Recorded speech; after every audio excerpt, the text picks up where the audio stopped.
Huzzah, Boxing Nation, where boxing lives, breathes, and breaks down. Today we're taking on a full swing through the latest boxing news as of October 21st, 2025. And trust me, there's a lot happening in the fight world right now. From Jermell Charlo calling out Terence Crawford to Oleksandr Usyk setting his next target. The WBC shaking up its rankings, Matchroom expanding to new territory, and Heather Hardy's massive lawsuit putting fighter safety back in the spotlight. This episode is extremely packed. You don't want to miss out. Let's break this all down. Jermell Charlo is back in headlines, this time not for excuses, but for ambition. After being humbled by Saul Canelo Alvarez last year and going quiet for months, Jermell Charlo has resurfaced this week, declaring he wants all the smoke, especially with Terence Crawford and Jerron Boots Ennis. Now, this isn't just talk. Jermell Charlo says he's ready for the biggest names that bring both legacy and the best paydays. He told fans that if an offer for Terence Crawford came across the table, he'd jump on it immediately. It's an extremely bold move, especially since Terence Crawford's already proven his dominance from 140 all the way up to 168 pounds. But here's the real question. Does Jermell Charlo truly want the smoke? Or is this just about staying relevant? Like the fight where Jermell called out Errol the Truth Spence, where he called out Jerron Boots Ennis. How can you fight Terence Crawford, or how do you deserve to fight Terence Crawford when you didn't put up the best fight that you could have against Saul Canelo Alvarez? I would hate to see him do the exact same thing in a fight with someone like Terence Crawford or the pedigree of a Jerron Boots Ennis. If PBC and Top Rank could ever find common ground, this one could literally headline any arena in the world. Jermell Charlo versus Jerron Boots Ennis, or Jermell Charlo versus Terence Crawford. More importantly, Jermell Charlo versus Jerron Boots Ennis. Let me know what you guys think about this in the comments below. Oleksandr Usyk's team has revealed his next plans, and they're not slowing down anytime soon. His advisor confirmed that Oleksandr Usyk's plan is to fight until age 41. That gives us roughly 3 more years of seeing the sport's most technically gifted cruiserweight to heavyweights in action.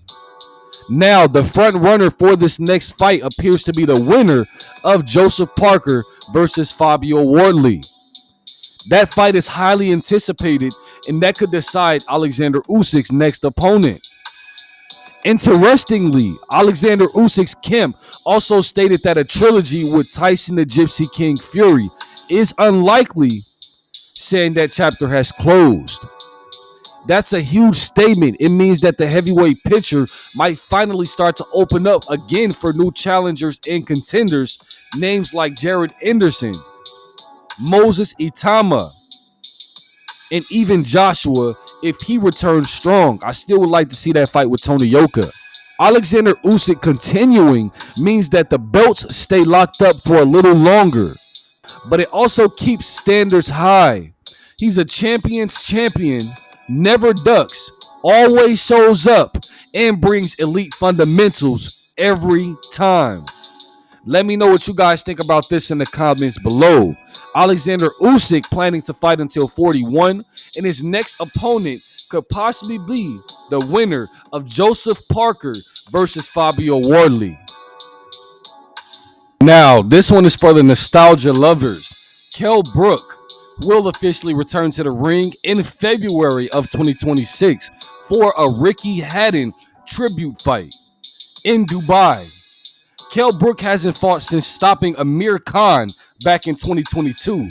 This tribute fight won't affect rankings. It's a celebration of 2 British legends, Ricky Hatton's legacy and Kell Brook's resilience. It's not meant to be a comeback, but a salute to the career that gave fans unforgettable moments in the sport of boxing.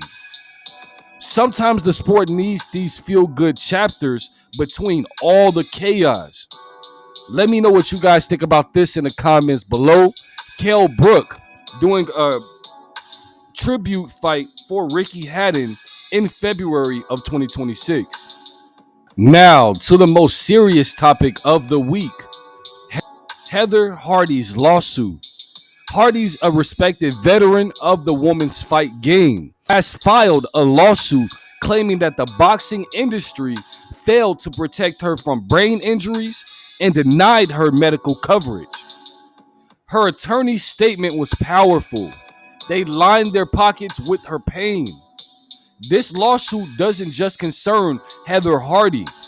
It challenges the entire structure of fighter safety and long-term health care in boxing.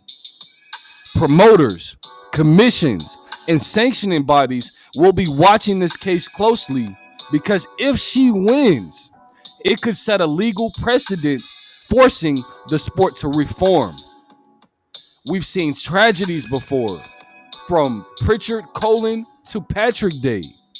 And this case reignites the question, how far does boxing really go to protect its warriors? Let me know how you guys feel about that in the comments below. Heather Hardy's lawsuit for fighter safety. And now for your favorite segment, on this day in boxing history. In 2000, Mike Tyson defeated Andres Golota by technical knockout. But shortly after the fight, the result was overturned to a no contest after Mike Tyson tested positive for marijuana. It's a moment that reminds us how unpredictable boxing can be, where talent, controversy, and chaos often collide. Mike Tyson's story still resonates today, a symbol of brilliance, rage, and redemption, all in one.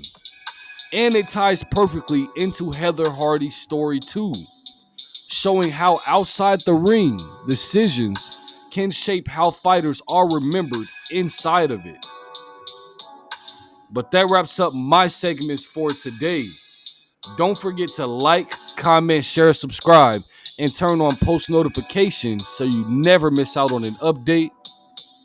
But this is ZA Boxing Nation, where champions get analyzed and legends are made. And if you're new here, keep your hands up, and I'll catch you in the next one.